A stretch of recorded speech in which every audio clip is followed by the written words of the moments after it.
Hello' friends, আজি আমি বনাম বেঙেনা আৰু আলুৰ সৈতে সৰু মাছৰ তৰকাৰী। প্ৰথমতেই মই আলু আৰু বেঙেনাখিনি কাটি এটি কেৰাহীত উলিয়াই ল'লোঁ।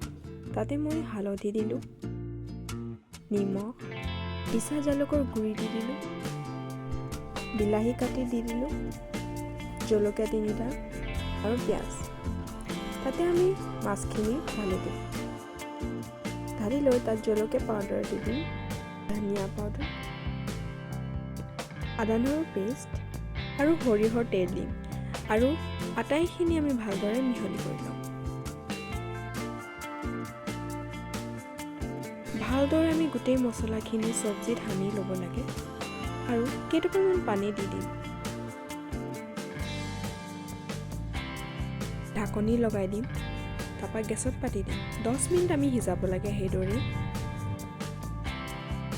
লৰাই দিম, লাহে লাহেকৈ লৰাব লাগিব, কাৰণ মাছটো কেঁচা আছে, মাছটো ভাঙি যোৱাৰ চান্স বেছি থাকে।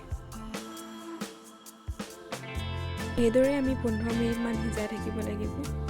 বেলেগকৈ পানী দিয়াৰ প্ৰয়োজনে নাই।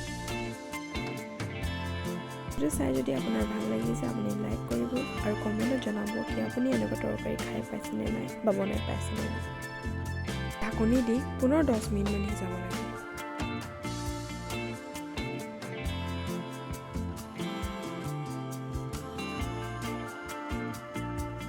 এতিয়া আমি ধনিয়া গোন্ধৰ কাৰণে ধনিয়া কেইটামান কাটি ছটিয়াই দিম।